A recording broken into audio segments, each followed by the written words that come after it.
This is why the Bible says, do not repay evil for evil, but rather repay evil with a blessing. Watch this. I end up knocking on a lady door, and she come out and just start snapping on us. As soon as she saw me and the guy, she was like, get off my property, whatever you're selling. I'm about to call the police. You do not. But she just snapped on us. You know what I'm saying? And I said like 2 or 3 things. I was like, well, I'm sorry to bother you, ma'am. Jesus didn't sell everybody. We're going to see you around like a donut. So before she closed the door, she was like, what did you say? I was like, well, I'm sorry to bother you. Jesus didn't sell everybody. We're going to see you around like a donut. And then she smiled and a tear dropped her eye. And she was like, you know what? She was like, you a Christian? I was like, yes, ma'am. She was like, I apologize for the way I came off at you. Today just not my day. I wasn't looking to buy anything from a salesperson. I just got some bad news that I just lost my son in a car accident.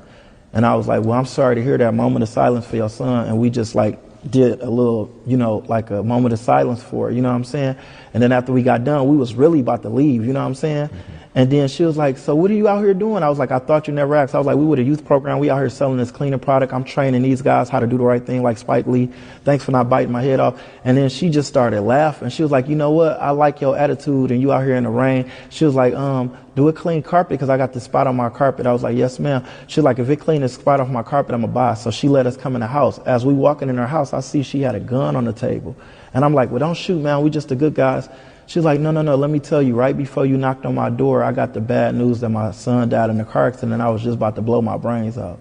She was like, but by your spirit and your attitude, you just changed my whole like energy and everything. And she ended up buying a bottle, and me and this lady still friends to this day. She got a real estate company doing good for herself. I ain't talked to her in like probably like a year or two. Last time I talked to her was like the end of 2021. Yeah. But it's just to show you that you never know what someone